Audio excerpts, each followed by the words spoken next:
Welcome back to another Storage Authority webinar. We're doing this on the second Thursday of every month. We're covering 40 self-storage design features to make your facility stand out. We just took 40 of the hundreds that we apply to our facilities, so we want to share that with the industry. Um, we have joining us today Mark Gooden of the Storage Authority team and Josh Parker as well. Myself, Garrett Bird. We have over 65 years of experience on the team, from engineering, development, operations, technology. We have 5 facilities in the pipeline, so we like to share that with the industry. So we have our New Jersey location opening up here, in the next month. So excited for that.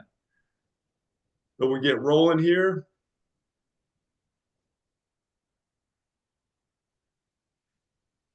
Just big shout out and thank you to our sponsors. Anybody who wants an introduction to, these are some of our industry leaders, but feel free to shoot me an email. I'd love to give an introduction, but all these sponsors, thank you, all first class.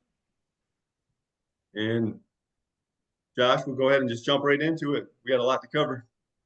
All right, perfect. So we'll jump right in the same way our customers jump right into our facility, and that's right at the street level with our decorative fence facing the public, facing the street frontage of your property. Decorative fence is certainly going to be a little bit more expensive than your chain link fence that's going to go around the rest of your facility. But what an impact it makes on that first impression for all of our guests driving by. That's the first thing they see is this beautiful decorative fence. We like to go, one step further and use this decorative fence as an opportunity to display flags or these red, white, and blue banners at the holidays during the summertime, 4th of July, Memorial Day. Everyone loves to see them. They look forward to them, and it really catches their eye and makes a great first impression. So a little bit extra, definitely different than what the competition is doing.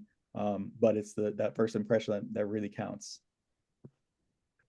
Hey, Josh, real quick on these two things. Those are 2 of our facilities.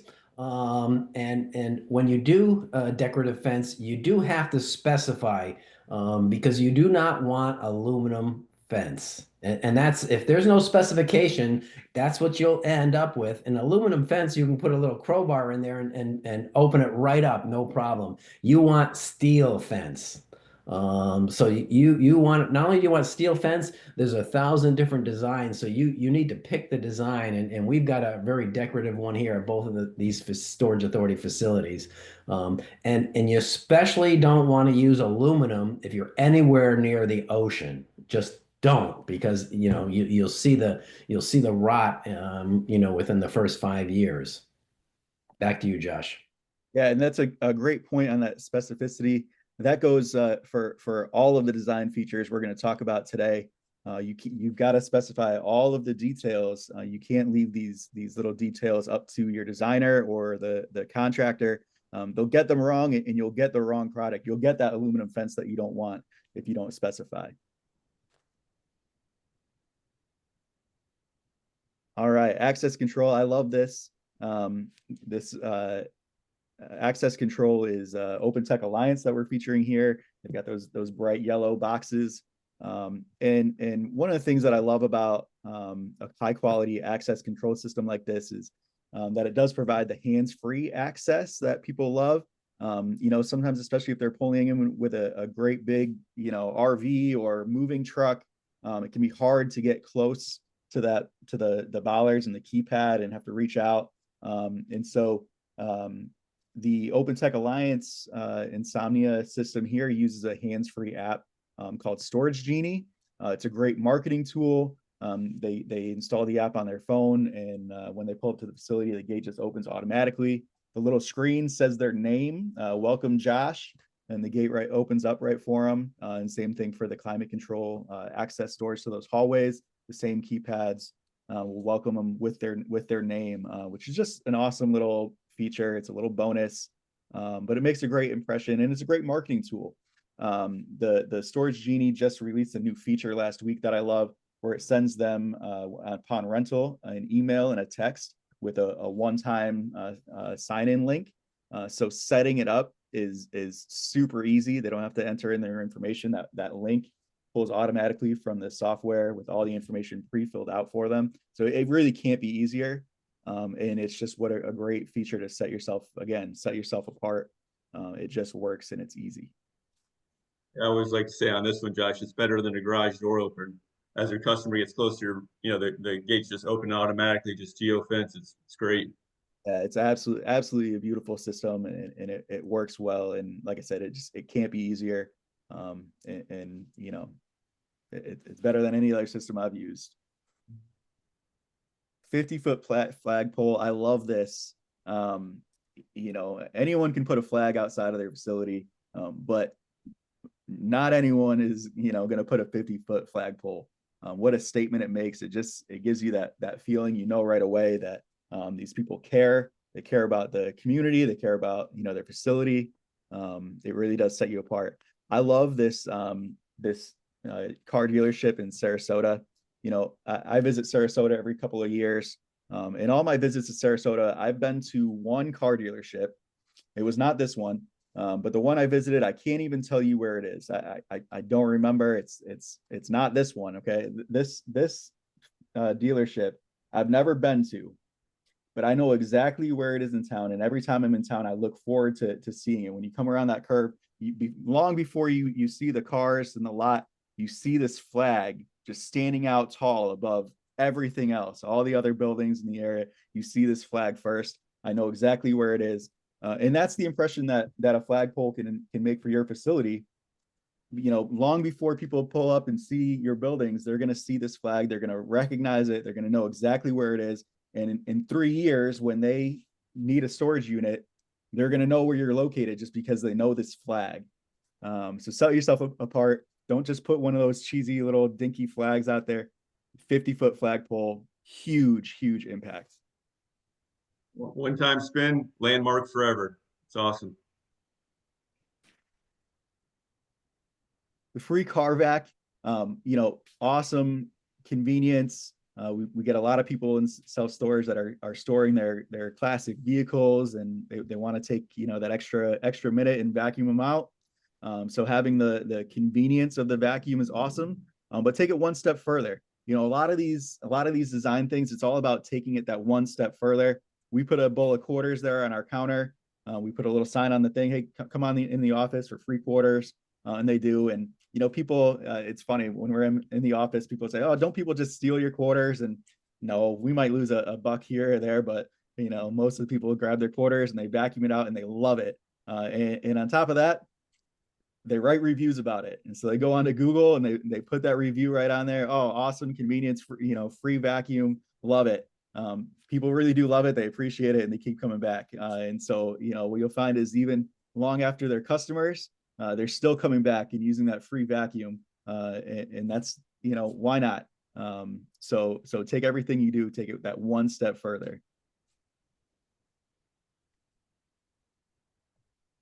I love to decorate for the holidays. My wife will say I have too many decorations. I say there's not enough.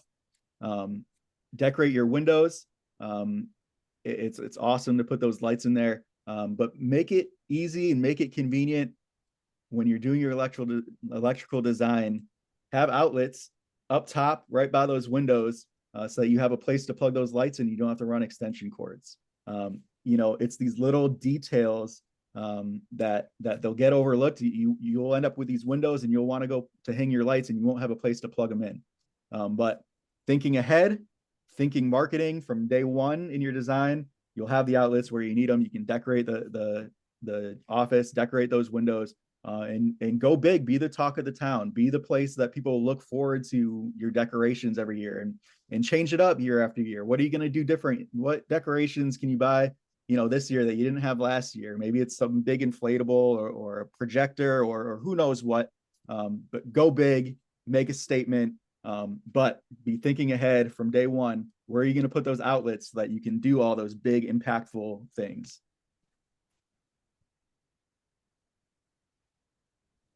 Cleanliness is so important.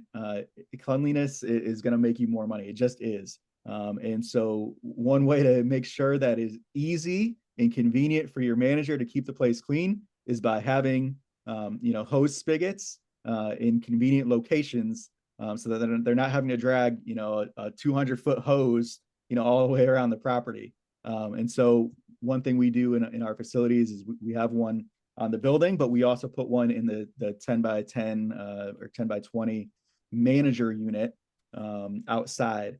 And so they can keep that hose hooked up and at ready to use at any time. And it's nice and convenient there to have multiple spigots at different locations. Just, like I said, making it easy to keep the facility clean is so important. So don't make your manager work too hard for it. Give them the hoses access right there. Driveway lead at the entrance. This is one that we get a lot of feedback on. A lot of customers love it. When you don't have it, a lot of customers want it. Don't make it difficult for your customers to pull in and out of your facility because they can't see. But this is not standard. Your standard lighting design is not going to have that extra light pole out by the entrance. So this is one you've got to specify. You want that extra light by the entrance. It really does make a world of difference. Just makes it easy for your customers pulling in and out at night, after hours. So make sure this is on your plans. It's a funny one because you think, oh, of course there's enough lighting, but there's not, trust me. So this is one you got to specify. Taller doors, wider drives, taller eaves. These things, they're impactful. They really do, make it feel bigger and making people feel, that emotion. We call that emotional data. It goes a long way. And so it's, does having a taller door or a wider door, a higher eave, does it really increase the square footage of the unit that they're renting? Not really. It makes the ceiling a little bit taller, but what it does is it makes it feel bigger. So yeah, it's still the same 10 by 10 unit, but it just feels bigger. When the drives are wider, it makes it feel bigger, makes it feel easier to get in and out. The wider doors makes it feel easier to move their belongings in and out. So all these feelings you get by having these taller doors, wider drives, it sells units. It does. It helps the customer feel good. They will notice the difference when they're rolling up this tall door. Oh my goodness, look how big this unit is. Just because they've got to reach, a little bit higher for that door. Got to have the longer ropes to pull them down. But that feeling they get of that airiness, that open space really does make a difference. Wine storage, large and small. So this doesn't have to be a huge square footage wise on your facility. It can be as small as a 10 by 20 area, having this wine cellar. But what an impactful feature. It looks good, it feels good, it's got that high-end feel. It's different from the rest of the facility. The rest of the facility has the standard doors, but in your wine cellar you've got these nice wooden doors. That extra textural feeling just gives another layer of, hey, this place is different, this is high end. It's a great advertising tool. You can see it there on the sign, self and wine storage. I don't know about you, but there's not too many facilities that I go into or visit or go to their websites that offer this feature. So it really does set you apart. So a big impact, a long lasting impact. Make this design feature, from day one, and it's there forever, and you can, use it for that marketing tool that it is.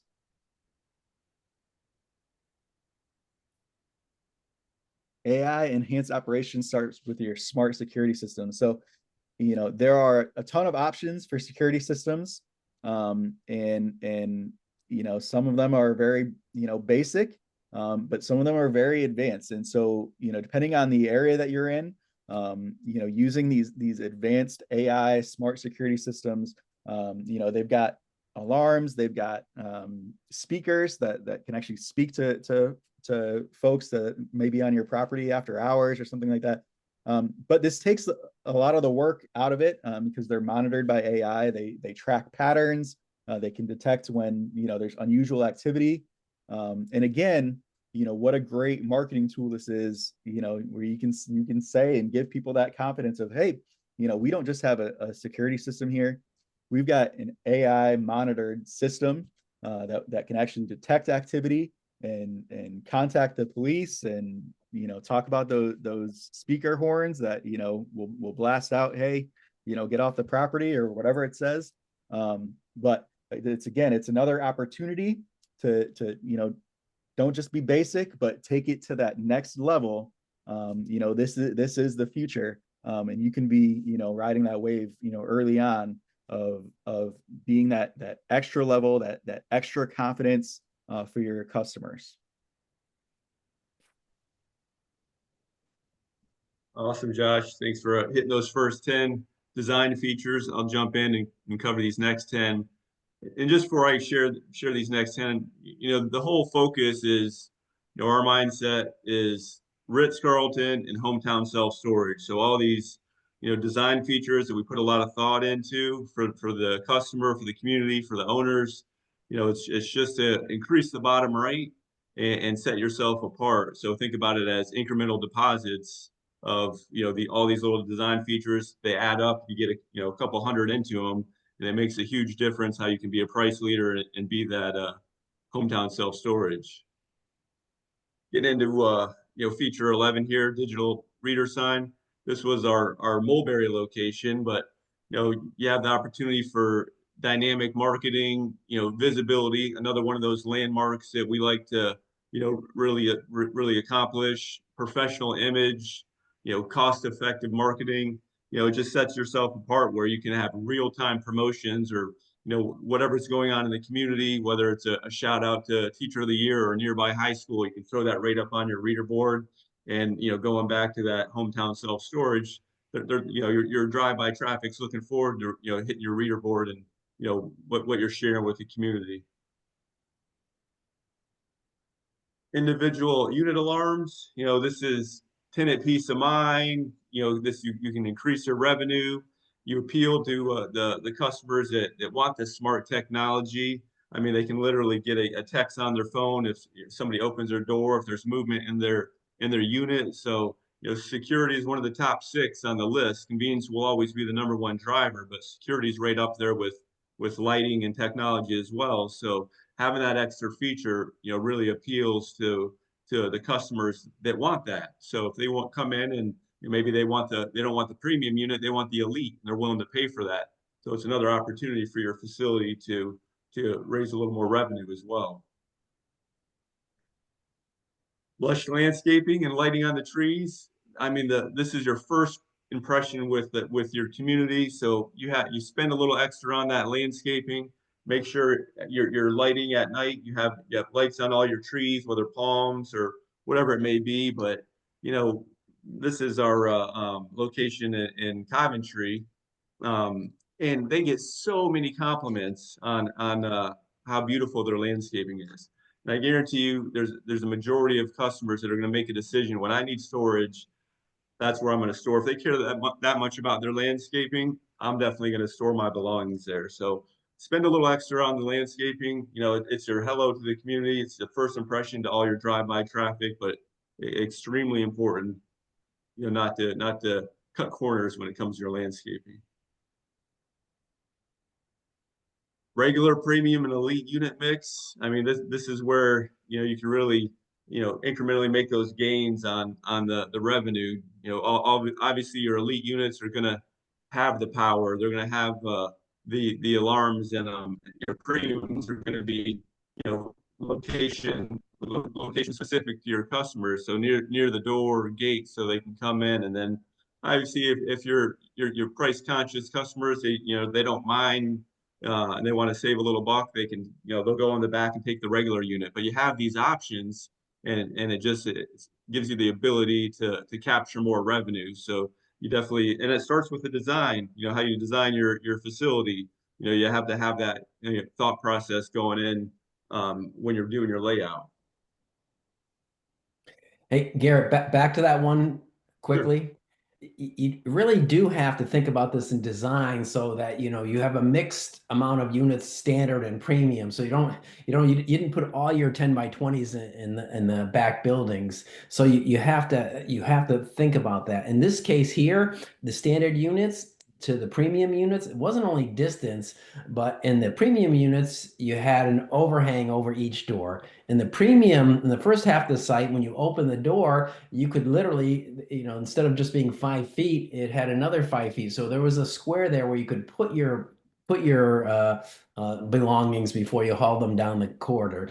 So it's something that really has to be thought out as part of the design. And in each case, the regular premium elite will be different, but having those three choices will allow you to rent more units at higher prices. There's no doubt about it. Back to you, Garrett. And this is the New Jersey location. Rick and Mike, the owners here, they should be opening next month, so super excited for them. Code compliant man door seems simple, but if you don't, you can see that mesh there. You got to have an opportunity for a customer who gets trapped into, for whatever reason, the gate stopped working, or they have to be able to exit. So you have to have a push bar, but you got to have that mesh for security there. And you see so many times where they make this design and they don't put that security feature in there. And how easy is it to just go in there and reach around and pop the security breach every day of the week. So you got to be thoughtful on that process as well. You got to have a man gate for your walkers that need to get out of the facility. Directional signage seems simple. You see all the fast food, like McDonald's and whatnot doing it. You can do it in self-storage. Again, it goes back to the design. Put it on your plans. If they say no, you can't do it, so be it. But you're going to miss 100% of the shots you don't take. So you have to ask. It's a great marketing feature. Put as many as they'll allow you up to put out there with lighting. It just makes a great first impression. And this again, it was one of our locations here in Mulberry. It was a little off the road, so we put up a couple directional signages. There was a Walmart close by. You can see in the further distance behind that RV, that's the digital reader as well. So it's just all about that brand impression and getting in their memory folder.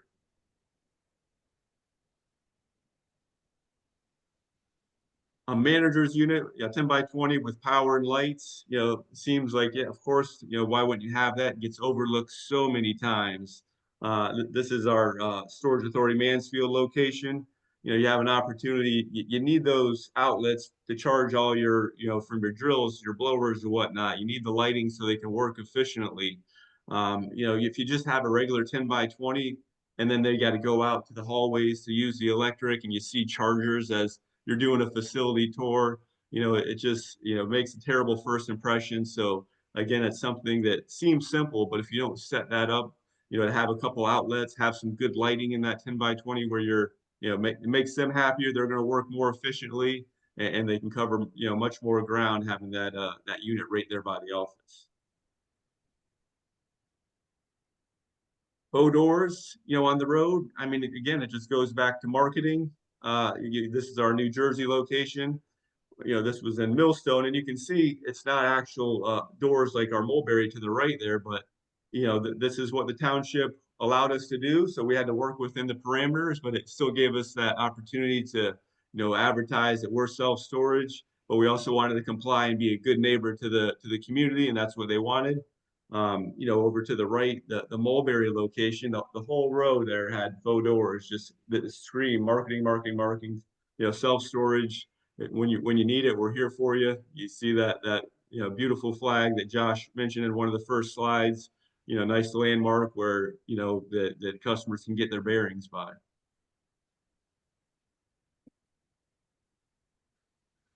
This is the worst, and you see it happen too many times when somebody goes to bid and they just need a pull cord.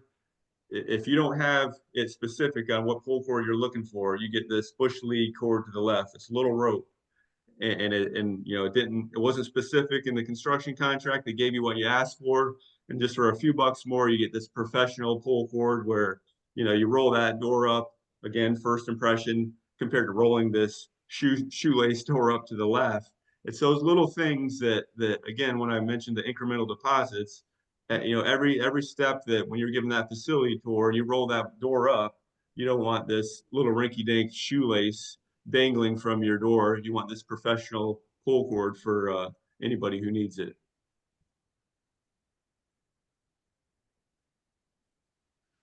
Integrated keypad bollards. I mean, this is first class. You have your keypads and then you have them protected there, so you don't have to have your keypad gooseneck and then two bollards right there. You just integrate it right into your facility. I mean, it's makes a great first impression. There's nobody that's going to be running over your gooseneck anymore. So again, it goes back to the designs. Make sure you have those in there. Request that. It's a great feature to have at the facility. All right, Mark, I'll let you jump in for these next 10. All right. Awesome job, Garrett. Awesome job, Josh. I'm going to go real quick, get us back on some timing. But when you design your lighting, you want the maximum lighting as you can get. That makes a difference to the ladies, and they rent 85% of the units. So make sure you let your designers know it's LED lighting. It's not the cost that it used to be, but the more lighting, the better. Next.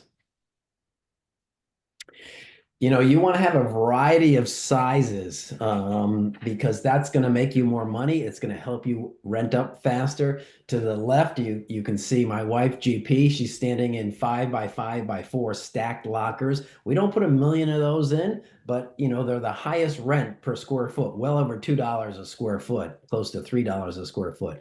And then you see a 10x30 with two doors. And different sizes, even 7.5x10s are a size that are often overlooked. And then you can see mini lockers. You don't want a lot of these oddball sizes, but getting enough of them there makes your site look different. These harbor boxes are just like the Amazon boxes, except here you're going to profit share with the storage of those versus Amazon boxes. They don't share any profits with you. Next. Even in single story, we want to make sure they understand it's self-storage. We're doing a couple multi-story. It's really easy to put the doors and windows, but where you can, if they can actually see doors, in this case here, you can see them to the right there. So get doors one way or another visible from the street. Next. This happens to be in our Connecticut site. We didn't have these snow guards, and the snow would sit on that roof, turn to ice, and then it would warm up, and these big chunks, I'm talking big chunks, 10x10, 6 inches deep of ice would come over right in the walking path. And Josh and the manager, that they could tell you they had to chop and chop and chop and chop it away. This is a feature we missed in the beginning, but now any northern sites, we put that on where somebody might be walking, because what it does, it holds the ice and snow till it melts. And then we should have put a picture of that ice bending over the front of the roof about 6 foot hanging. It actually comes over the front of the roof about 3 to 6 feet and then bangs down onto the ground. Next.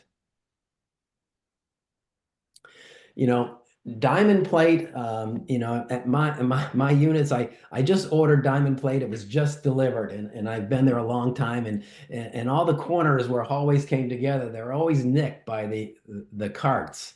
So we learn our lessons, but again, you have to specify them. If you look at this place here, these guys spent a mini fortune on the Diamondback. It goes all the way to the top, and it goes in between the doors. Often all you need them is at the corners, 3 to 4 feet high at the corners, and it would be 1/5 the cost of all the armor they put at this site. So not only you have to specify the materials, you got to be very, very clear of where it goes, how high it is. It's those kind of details that you think your engineers and architects are going to take care of it. They are not. You need to look those plans over. You need to have a list of those 200 things that you can discuss with them before and after design to make sure they're included. Next. To the right is your standard lock. They look chintzy. They're much easier to cut. So we recommend an upgraded door latch. Especially it's minimal cost. It just, again, one more feature to make you stand out from the other guy. Next. Everybody's going to have a sign. Here's one that was decorated to look like self-storage. Here's another one that had stone. Often landscaping around your sign is a great factor as well. So make your sign a little bit better than the other guys. Next. This is one of my all-time favorites. This is again at one of our facilities there in Florida. Just a simple exit sign that mirror finished. Looks great. The office feels different when you walk in. You're not sure why. Out in the hallways, if you want to save $25 an exit sign, you can put in the standard white plastic signs. But for the one in the office, upgrade it. It makes a world of difference. Your goal is when somebody's at your site, somebody's at your office, that they say it just feels right. Has that right feeling. We don't know the exact one item, but together it gets that feeling, and this is a simple one. Next. When you have a self-storage unit, we have people that come to our units all the time, and because the other guy's units got flooded, they got water. People put cardboard on the concrete right up against the door, just inches, and so we actually have what I think should be the industry standard is 2 lips, 1.5 inches in the concrete and another 1.5 inches down lower. It's a simple thing. It's formed with a 2x10 put in the concrete when the concrete's being poured. So it's an easy thing to do, but it's got to be designed for, because the engineer needs to know that the finished floor of the concrete down to the pavement is 3 inches, and he's got to design for it as part of the design plans. But this double lip is the only way to keep the rain out, because when it's windy, I know, it slopes away from the door, but when it's windy, it'll blow right under your door, right into their stuff. And I know it for a fact because people are constantly coming to us. I see the question, is it a tripping hazard? It's not a tripping hazard. It's industry standard nowadays for most people. It's not handicap accessible, but when there's handicap accessible, it starts at the pavement and it slopes into the facility about 9 feet to make it handicap facility for the 2% of the units that need to be handicapped. It's a must. Otherwise, One more thing to add there, Mark, and having a good, well-trained manager as they're showing the facility and showing the unit, obviously they can point that out to watch your step, but that helps keep the water out. So it's just another impression that gets into the customers, like, oh, they're thinking about that. Yeah. And if I add one more thing to that, just because I happened to see a facility just yesterday. It was about a 4-inch lip down from the concrete to the pavement. And so with this 1.5 inches, you can pull a vehicle into that unit. So for indoor car storage, that 4-inch lip I saw yesterday, there's no way you can't do it. So just be mindful of that too. Yep. And that's a waste of concrete as well, Josh, that extra inch showing up.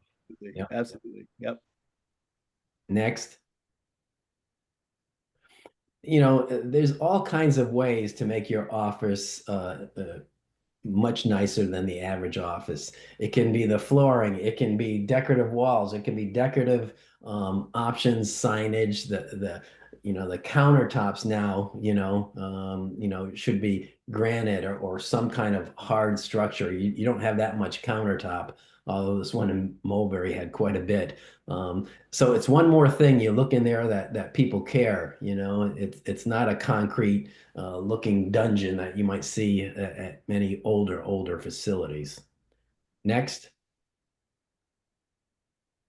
Steel slat walls. Back in the day when I built my first facility, they probably didn't even have steel slat walls. And I'll tell you, it's particle board covered with plastic. And every time you take those hooks in and out, which you do, they break. So now we make it mandatory that all of the slat walls are steel. You need a lot of slat walls. You need to look retail.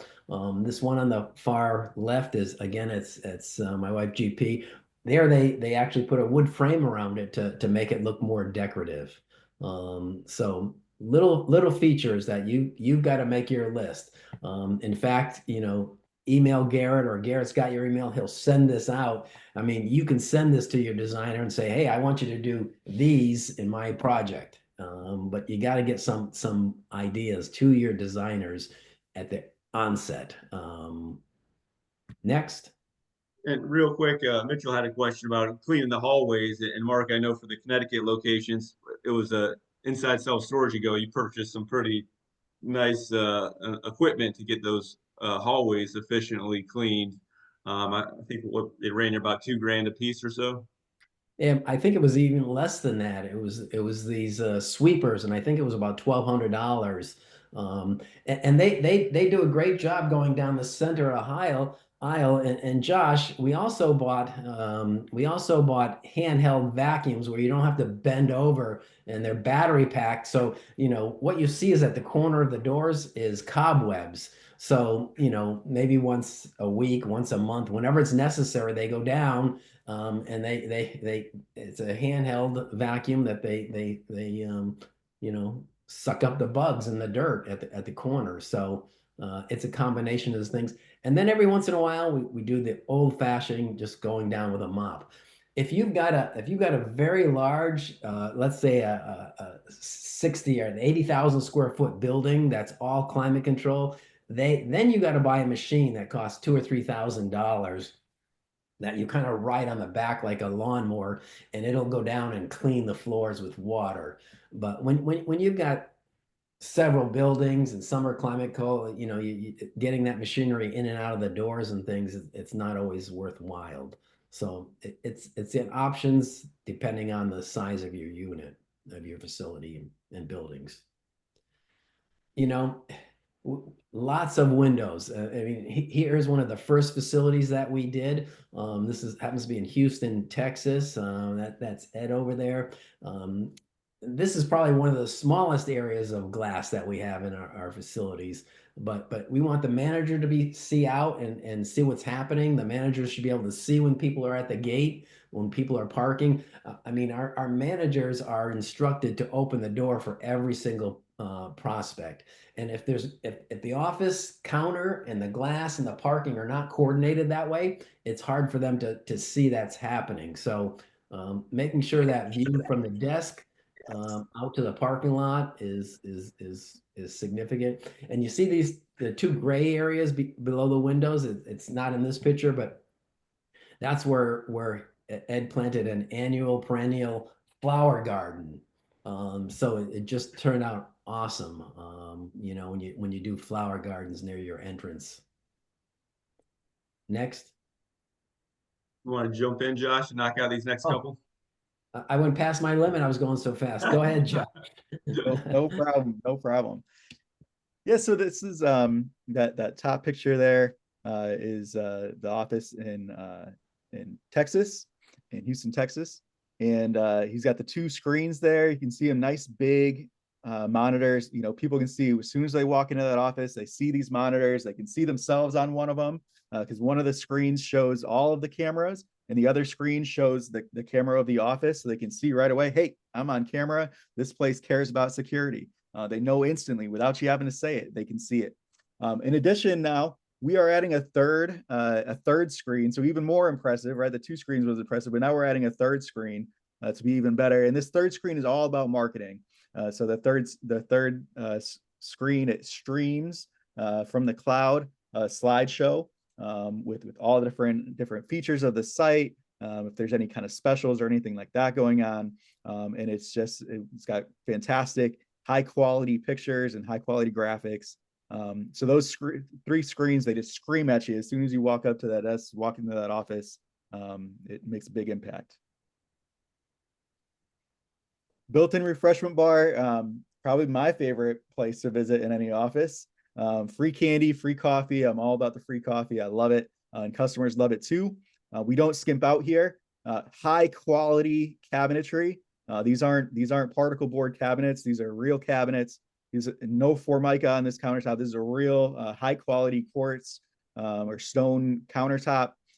Just immediately has that high end feel. And people love it. And my favorite part about it is when we put this graphic above it that says, "Welcome, may all who enter as guests leave as friends." Again, like what a statement that makes to your customers that are walking up and enjoying that free refreshment. Rental kiosk and vestibule, huge, huge, huge. We love it. It is as much a marketing tool as it is a functional, useful piece of equipment. So, having that convenience of customers can walk right into that vestibule. It's in a vestibule, so it's covered, it's air conditioned, it's cool, it's heated, so they're comfortable, and they can rent. They can pay their bill online or using the kiosk. They can pay right there. They can rent a unit if it's after hours and the manager's not available. They've got that convenience right there, and it's a marketing tool. It looks high end, it feels high end. It's got a live agent. They just press a button and the live agent pop right up out on the screen and help them out. They're amazing. And when you put them in that vestibule, just again, elevates it to that next level. And Josh, the worst thing in self-storage is it's Monday afternoon and your manager calls in, my husband got a job in California. We're moving Friday, so Friday's my last day. Having that on-site kiosk makes a difference. There's a lot of facilities now that are 100% manless. We believe in the combination high tech, high touch, both of best of both worlds. But because all of our franchise owners are busy professionals, they have a job. This gives them time to find that new manager, train them. There's one, that's the only negative I know about self-storage is if when your manager might quit and not give you the time that you need.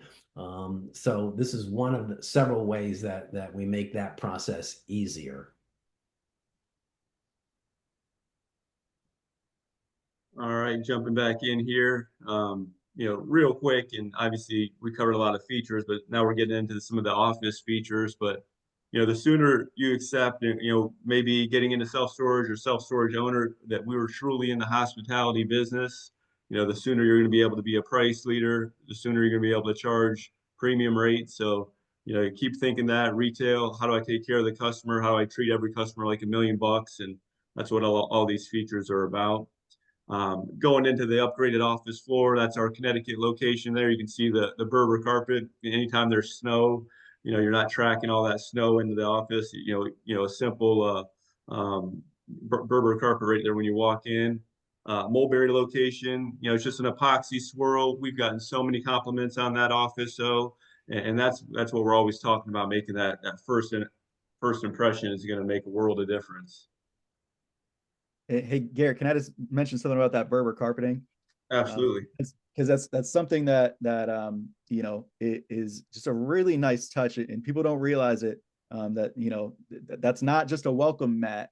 That's actually installed flooring. Installed into the flooring, and there's a couple of reasons why that's so much better. Number one, it's not a trip hazard, and number two, when you put it down just a welcome mat over your finished floor, dirt gets underneath that welcome mat, and it can hurt the finish of the floor. It can get mildewy under there. It can get smelly under there. You have to move it to clean it. So yeah, this is a little extra. This is built into your flooring. It's permanently installed. But it really does make a world of difference. It is miles ahead, miles better than just a welcome mat.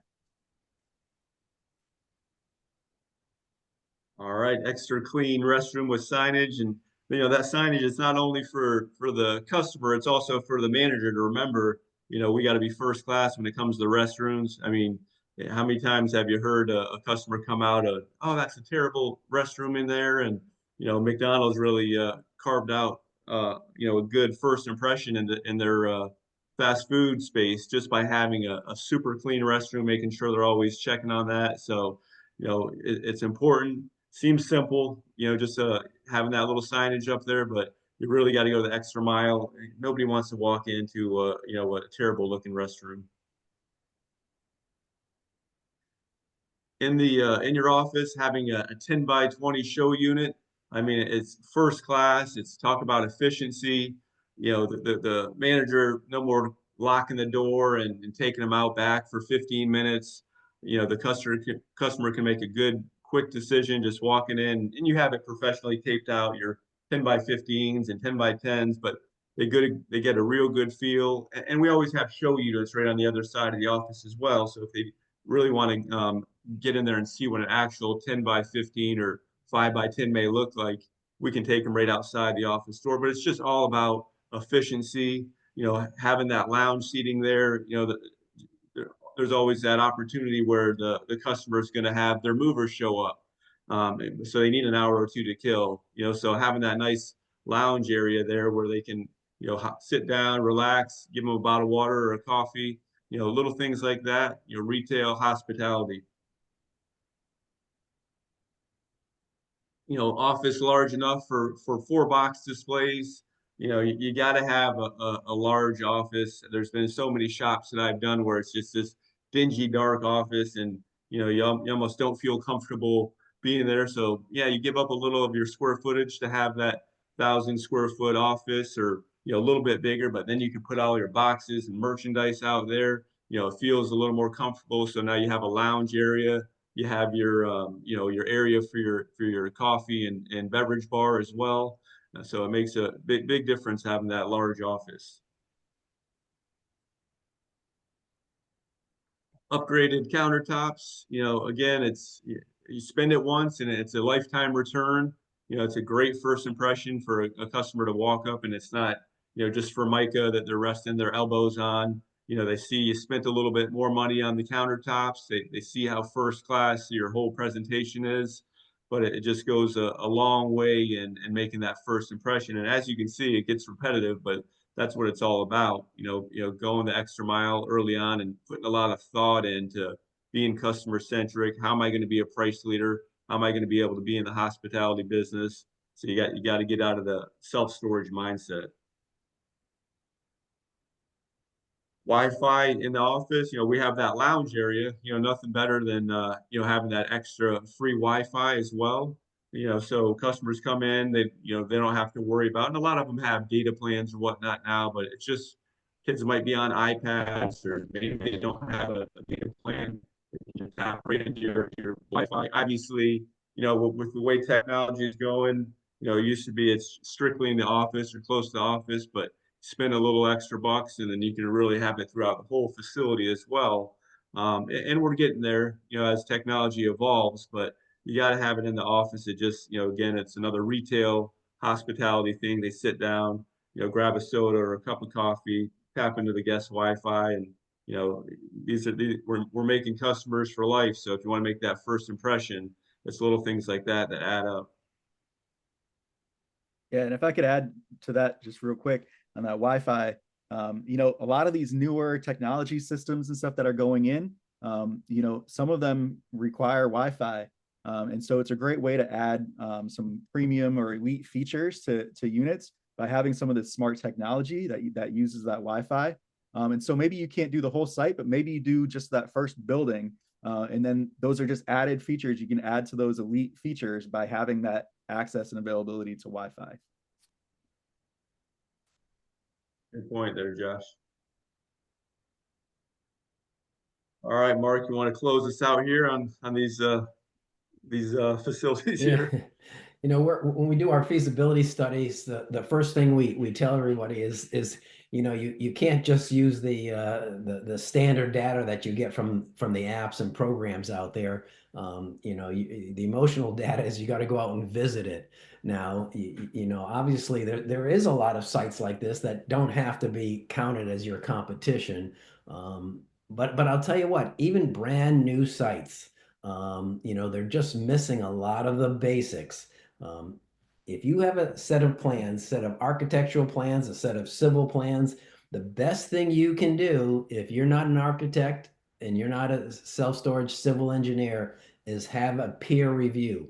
I know it's going to cost you money to have that done, but the rewards are going to be incredible. When I review our plans for our franchisees, for their site plans, I get 6 or 7 pages of comments that have to be addressed. They're just wrong.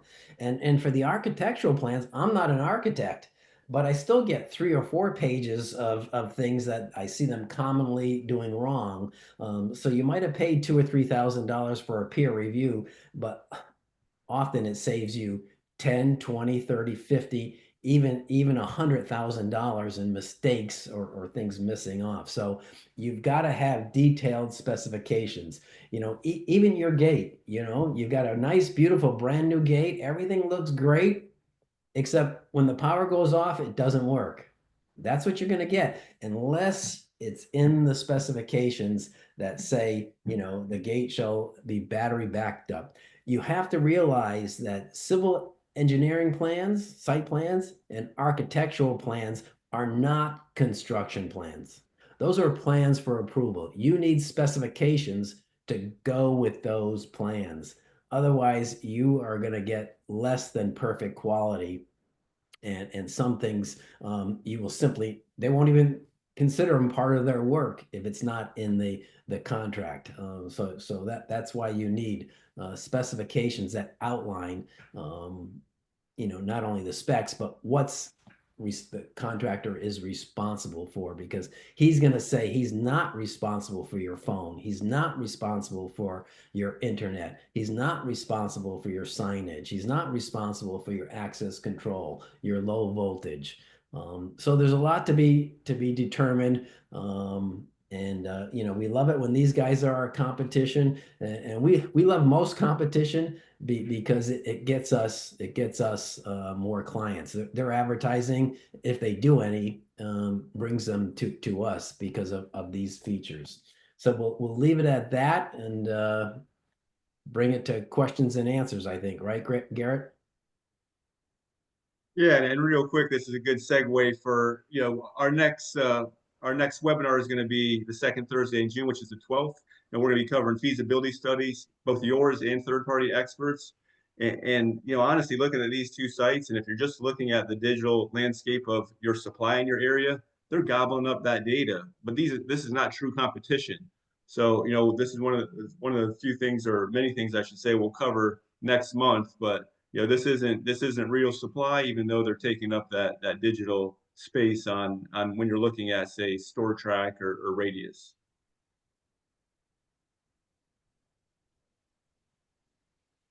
All right. I hope everybody who joined us got some great design features. Off the cuff, we just shared a quick 40. Like I said, when we're looking at the design, we got a couple hundred. But any questions that you guys have, feel free to put them in the chat. You can unmute yourself and ask as well. Looks like Justin has a question offhand. How do you clean the Berber carpet? Good one for you, Josh.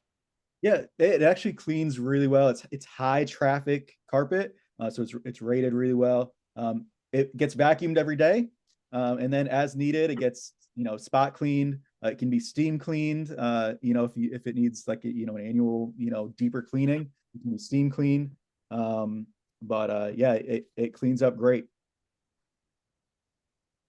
And that's the whole purpose for it to collect all that dirt before it gets onto the floor.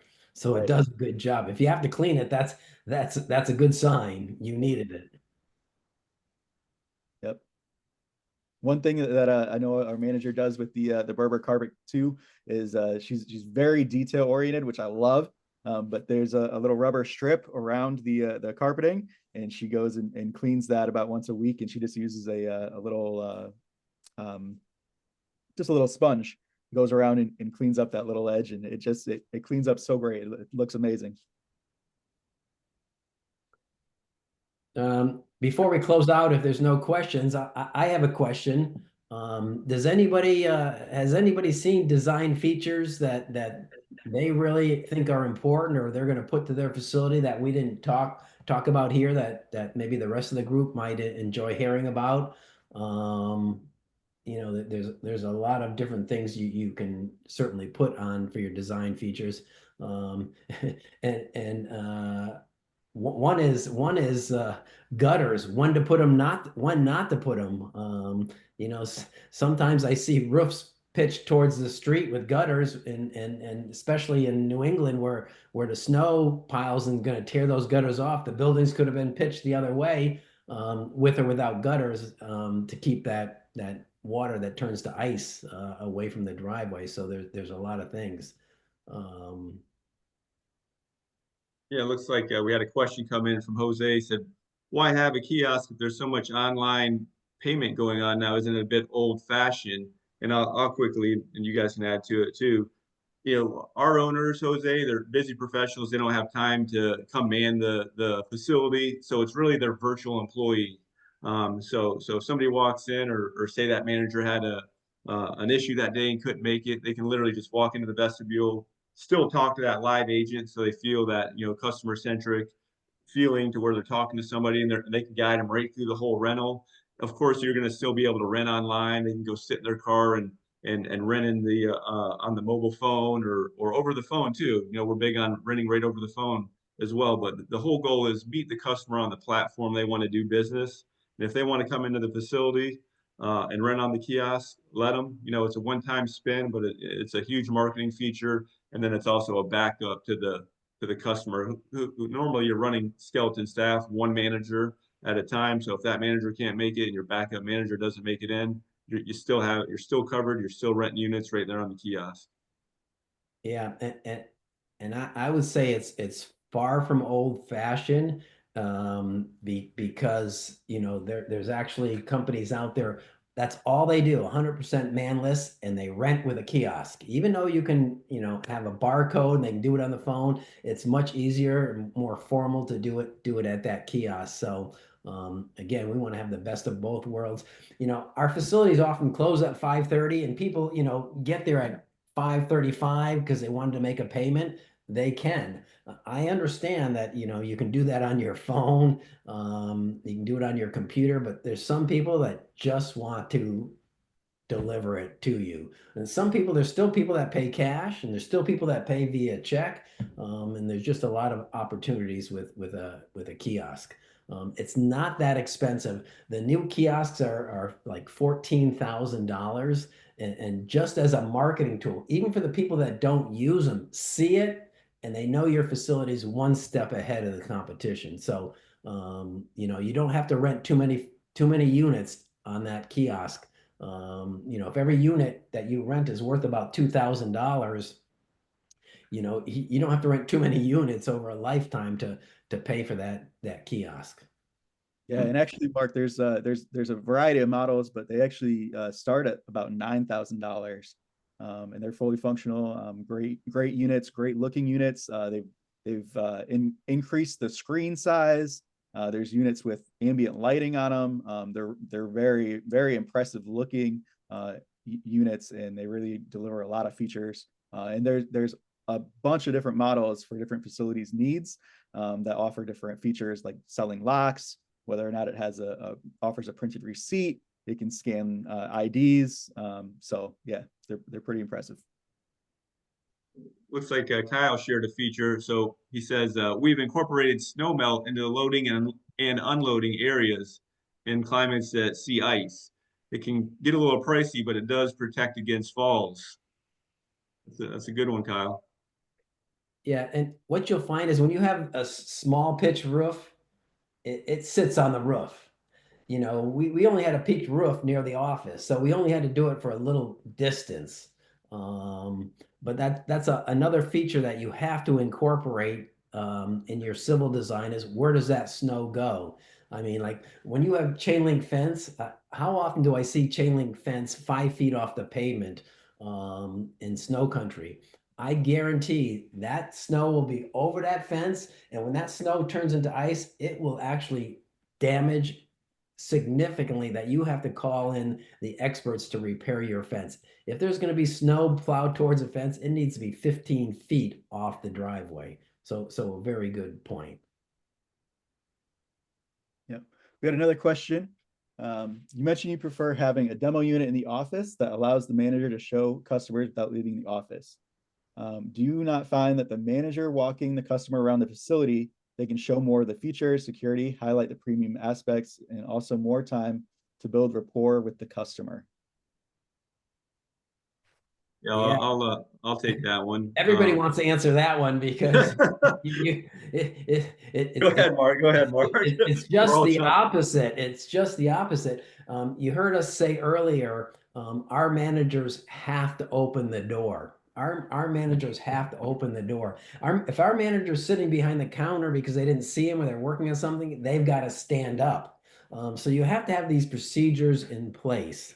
And you know, walking over to there, we have signage inside. You know, the manager can still build that rapport, can still have those questions. You know, when they open the door, our managers are trained to look out and see what type of car they have. Oh, that's a Mustang. I always thought about getting a Mustang. How do you like that Mustang? You know, and usually from our office with all those windows, we can point to the kiosk. I mean, we can point to the kiosk, and we can also point out to the out to the bollard with the code to it and explain how that works to them. So, you know, you might have more time, but people don't have time anymore. You know, we've had customers say, hey, let's go for a walk out back so you can get just the right size you need. And they say, oh, I only got a minute. So those people now, we have that time. And literally, you show a unit, it's like showing a house or taking a car for a test ride. The chances of that rental going up is significant. So you do have a good point there. You've got to build that rapport, but we find ways of doing it with the kiosk. And by doing this, we don't leave the office vacant. And it's tough because managers, instead of showing a unit, won't sometimes. You know, we have to call them back. You know, how we checked out the cameras. How come you're not showing units to people? Oh, they didn't want to see it. Now there is no ifs, ands, or buts. And we just take the time when we're in that unit and walking around the office. And spending more time in the office, we actually talk about some of the products before we rent the unit. So we can sell those products as well. So we probably spend a little bit more time with them in the office than outside, but overall it's about the same amount of time. Another question came in from Justin. What's the price per square foot for the wine storage average? Well, the price per square foot can vary depending on the size. It's just like self-storage. If you're building a small self-storage, you know, the price per square foot goes up. You're already spending, you know, whatever you're spending, $80 a square foot. So, you know, what the biggest cost is really you've got to keep the humidity at a certain humidity and temperature at a certain range just for wine. And so that system might be 100 grand. So it depends on how much square footage is you're building and how that goes out through the project.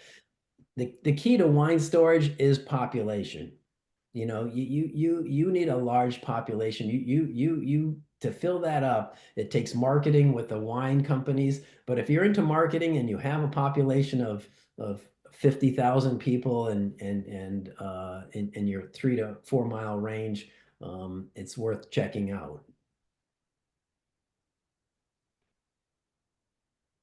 It definitely is a marketing feature to the affluent customers, but it also gives the whole facility like, oh, that's they rent or they lease wine space there too. It just makes the whole facility feel like first class. So it's just as much as a marketing feature of dedicating a small space to the wine storage. Yeah, and wine storage is the most expensive to rent per square feet. It's the most profitable if you fill it up. So that is the key. So because you know you're selling lockers that are 12 by 12, 12 by 24, and it's the most expensive rental per square foot and the most profitable per square foot. Um,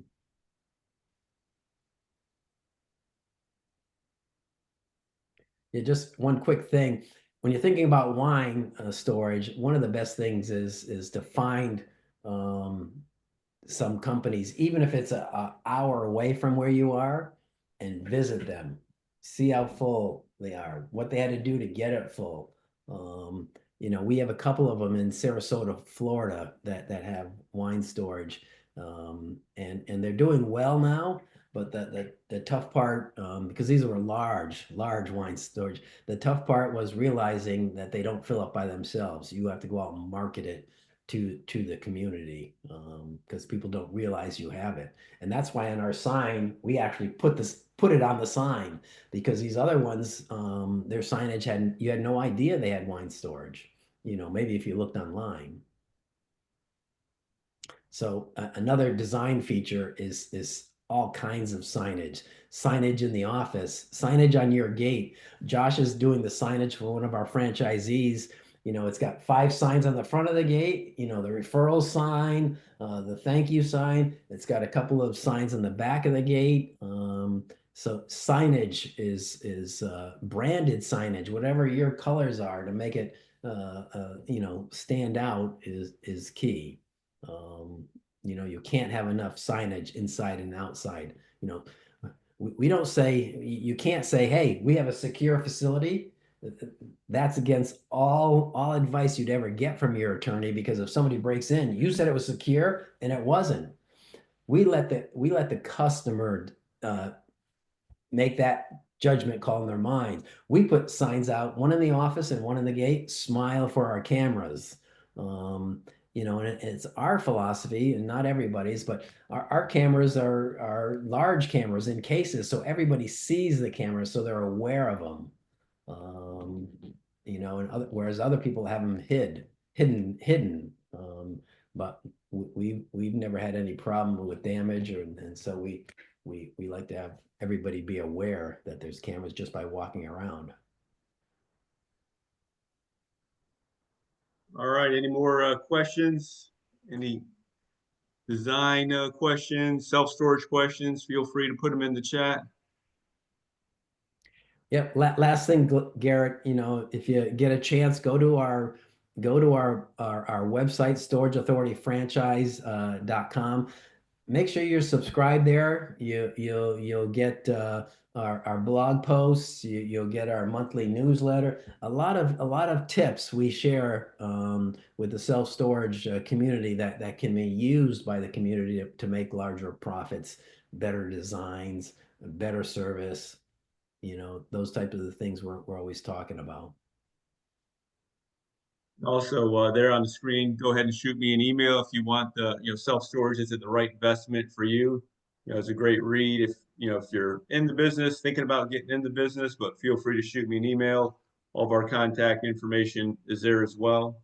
Our next webinar, second Thursday of next month, that's June 12th, I had mentioned it.